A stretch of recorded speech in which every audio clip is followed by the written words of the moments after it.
let's prepare ourselves. If you put your hand over your eyes. I open my eyes to see the spiritual truth today. I open my eyes to see the spiritual truth today. And now over your ears. I open my ears to hear the spiritual truth today. I open my ears to hear the spiritual truth today. And now over your heart. And extend out your arms. I open my heart to receive the spiritual truth today. I open my heart to receive the spiritual truth today. The spiritual truth that I'm working with today is that everybody has faith. Every single person on this planet has faith. The problem is we don't all have faith in God. We have faith, but if we could begin to learn to have faith in that loving, compassionate, generous, prosperous God, our lives would turn around. That faith that is often expressed through the teachings of Jesus or Buddha or Allah or Lao Tzu, Moses, Muhammad, all of those teachings. If we could begin to learn to have faith in those teachings. But unfortunately, some of us have faith in our third grade teacher who just was wearing too tight a girdle the day she told us that we didn't have what it takes to be successful.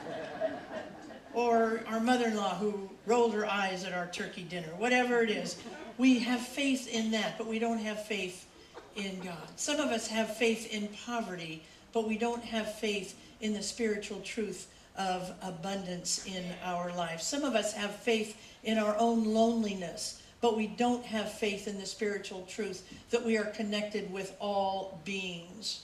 Some of us have faith in our miserable childhoods to the extent that we can't have faith in our lives at this moment in time. See, never believe anybody, whether they're on the telephone or they're in the mirror, that tells you that they don't have faith. Everybody has faith. Our work is to put our faith in the eternal givingness of God and not in our history, not in our limitations. Well, if you've been coming through December, you know that we spent the entire month of December celebrating the light that you are. We started out with Bodhi Day, and we went to Hanukkah, and then we went to winter solstice and Christmas, and now we're at the final holiday in the season of Kwanzaa. All of them to celebrate the light that you are. Turn to a neighbor and say, I like how you shine.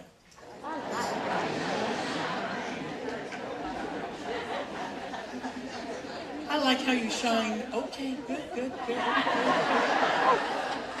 As well. Today we're celebrating Kwanzaa, which was started, as the video said, by a young graduate student named Ron Maulana Karinga in the 1960s. It started as a result of the Los Angeles riots in the 60s. Now, Karinga understood completely why his people were rioting. The injustices were simply intolerable, and it was the end. It's an important part of the Kwanzaa experience I want us as metaphysicians to take seriously. If we allow ourselves to be abused too long, we will snap. That was the whole point of the Hanukkah story. They were abused too long and they snapped.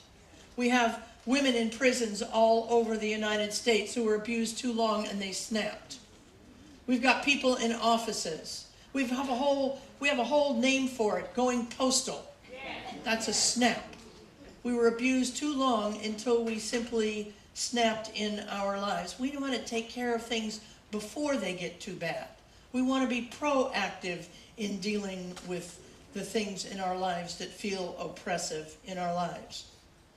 But Karinga said this. He said, I'm going to demonstrate, now I don't think he really said this, but he could have, said, I'm going to demonstrate what a guy named Ernest Holmes talks about. And that is, turn away from the howlers. That's what our founder Ernest Holmes used to always say. He would say, turn away from the howlers. And that's what Karinga did.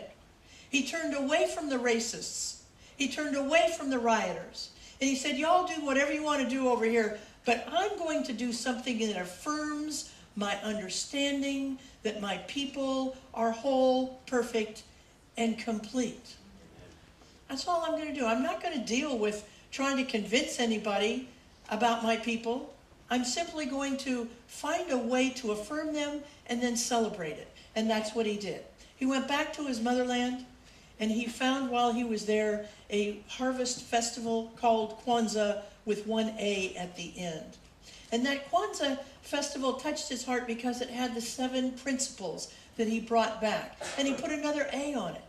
And that's how we got our Kwanzaa and the way we spell it here in America today.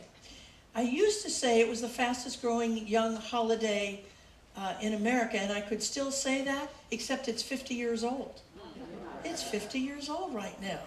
That's how enduring this holiday that celebrated the spirit of human beings is. Well, I want to, as we have done with all of our altars, I want to bring Tanya Beverly up to bless this altar before we continue on.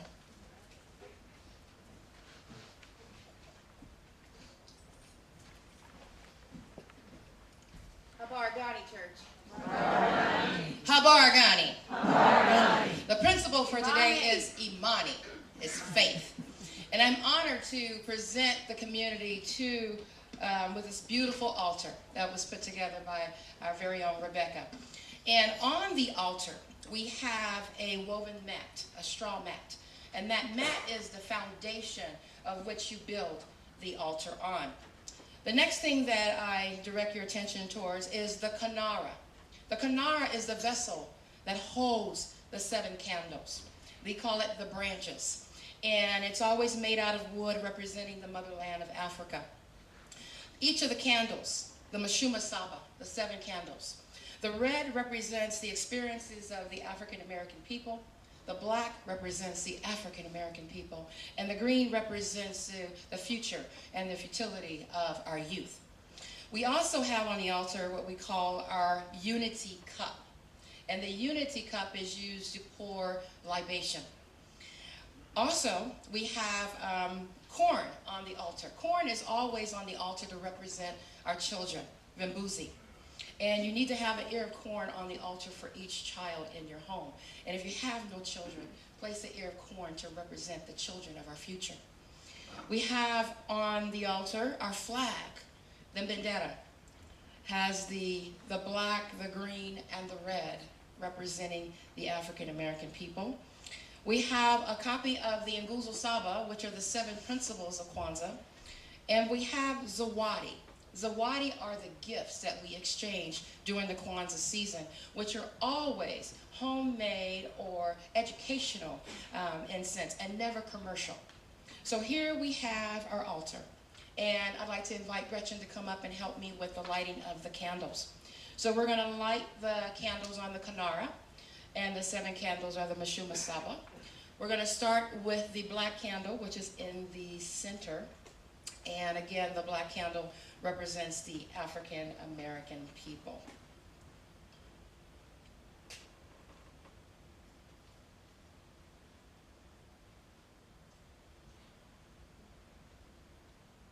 Can we say Umoja? Umoja.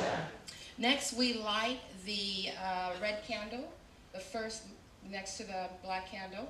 And that red candle represents Kuji Chakalia. Can you say that? Kuji Chakalia, self-determination.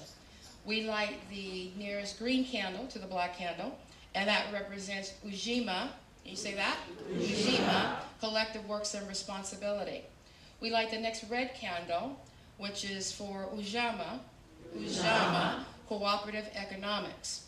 We light the next green candle, which is Nia, stands for purpose.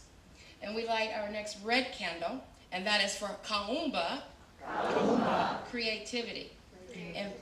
And we light our last candle, which is our last green candle, and it represents Imani, which means faith. Okay? Thank you, Gretchen. And I'm going to end with the Nguzo Saba chant. Imani,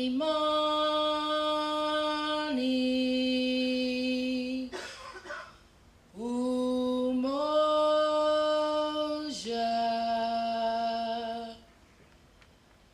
Kujichagulia, Ujima, Ujama.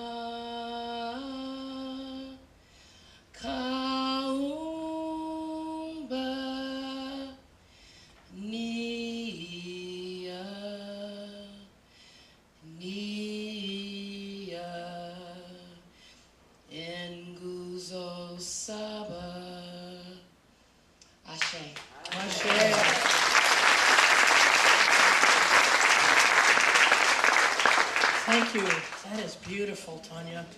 Be here at 4 o'clock and you'll actually see the libations being poured, as well as an entire program from 4 to 5, and then the karamu, the feast from 5 to 7. So we invite you back for that. It's going to be fabulous. All right, so today we're talking about Imani, which is faith. Ernest Holmes says this. He defines faith this way. It is a mental attitude so inwardly embodied that the mind can no longer deny it.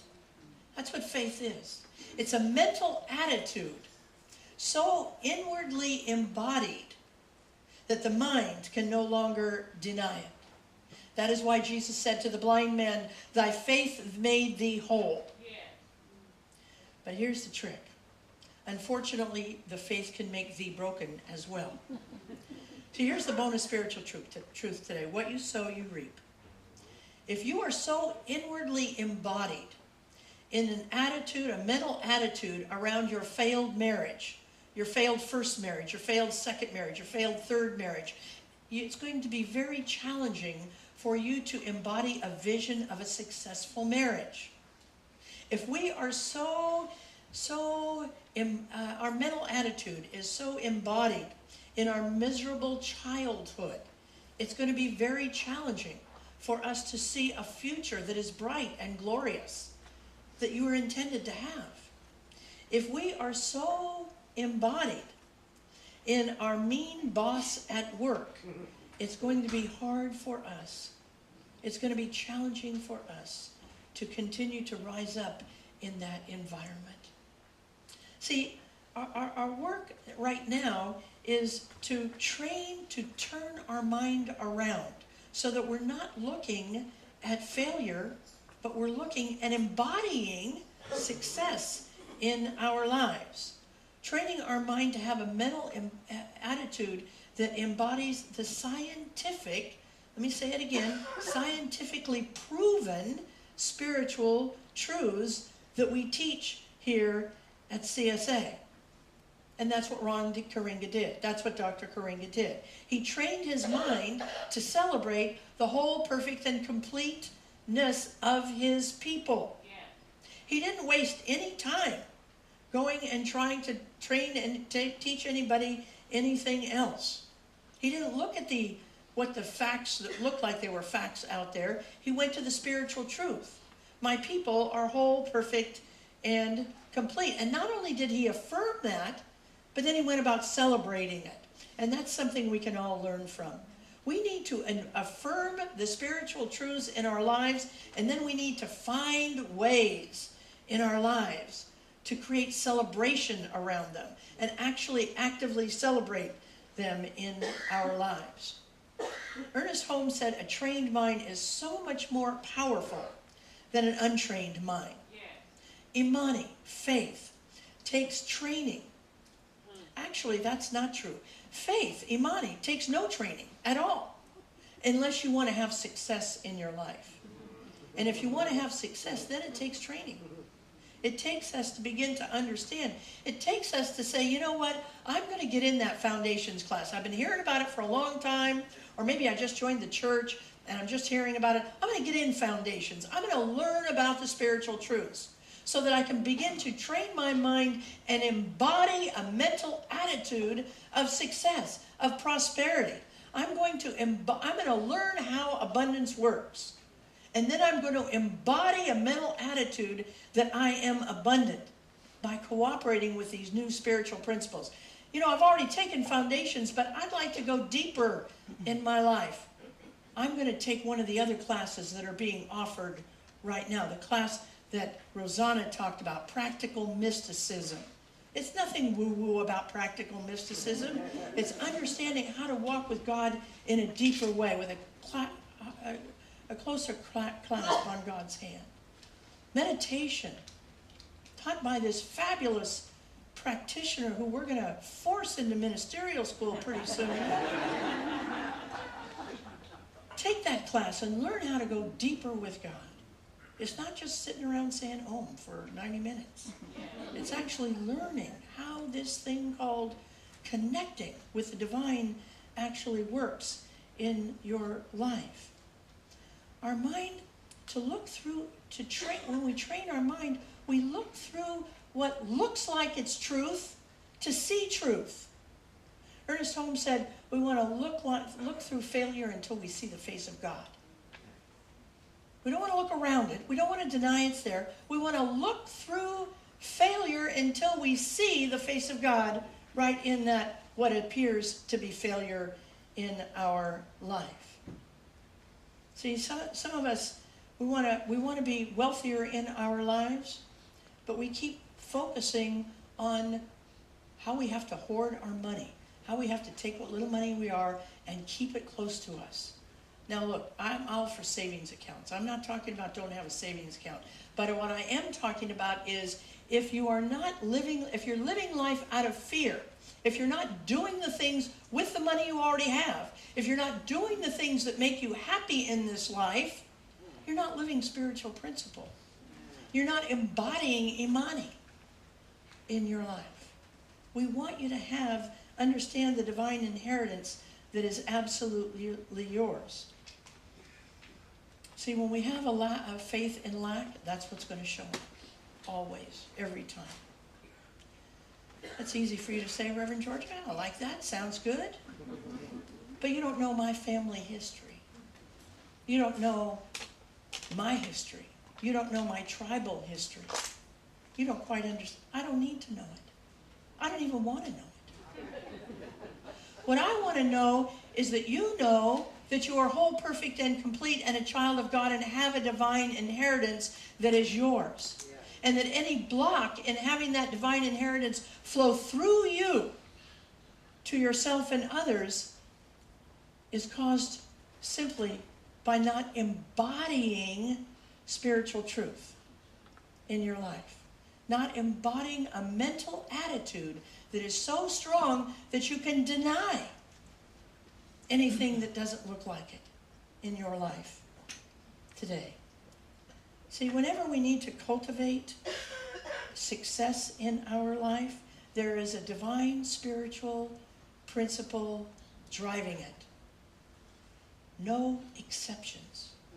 For whatever success you want in your life, whether it's in your marriage, whether it's in your friendships, whether it's in your career, whether it's in your leisure time activities, whether it's with your teenagers, whatever it is, there is a spiritual principle driving it, no exceptions. And once we learn to harmonize with that spiritual principle, we will see a manifestation beyond our wildest dreams. Beyond our wildest dreams. The blind man used it. The centurion used it. The woman who touched the hem of Jesus' garment used it. They understood what faith was. They understood that there is a power for good in the universe that they can use. And they began to embody it. See, we are hardwired. We are hardwired to understand these spiritual principles. We're hardwired. Some of us need to unlearn some stuff, and that's why you come to class. Basically, what I do in Foundations is I help you unlearn a lot of stuff. But once we unlearn it, then we begin to see what we already knew, what we were hardwired to know. Now, some of us begin to recognize these spiritual principles better in the cultural holidays of Kwanzaa, maybe in Hanukkah, and Bodhi Day, and Christmas. But you don't need any of that because you are hardwired for it. You came here speaking God speak. Every single one of us came here speaking God speak, fluent in it, actually. Because, see, words only stimulate the real language center of God, which is our heart. That's the real language center of God. See, your heart, you know whether you just said something unkind to somebody. You don't need to go to school to know that. Your heart tells you, ooh, I just said something really funky right now. Your heart told you that. You know whether you passed up a chance to interrupt homophobia or racism or sexism or anti-Semitism. Your heart knows whether you passed that chance up. You know whether you just manipulated your beloved or not. You know that. Your heart knows it. You're hardwired to know that stuff in your life. See, if we want to cultivate Imani, if we want to cultivate faith in our lives, we have to begin to understand what unity really means. We have to understand what unity begins to mean in our life. If we're lonely in our life, we need to understand we're one with all beings in our life. If we have self-loathing, we need to understand the spiritual truth that we are whole, perfect, and complete in our life. See, you're always practicing Imani. Always, always, always. You're practicing faith. The question is, what do you have faith in? When we have faith in what is good in our life, when we have faith in our life is falling apart, but we have faith that God is on the job, and if we can begin to turn away from the howlers, whether they're the howlers inside of us, or whether the howlers outside, who are actually only mimicking the howlers inside of you, when we can begin to have faith in what is real, what is true, what is of God, when we can begin to have that kind of faith, we're practicing an Imani that will give us a brand new life. A 2017 that will be beyond our wildest imagination in our lives. See, some of us would like to have greater finances, but we're hooked in. We're hooked into the externals of life. We're hooked into this notion that the economy is going to go down. We're hooked into this notion that we might get sick and we have to save money for that.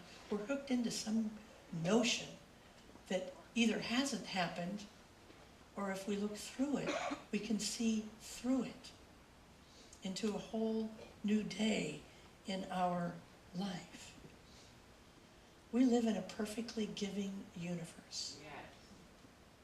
God wants to give to us.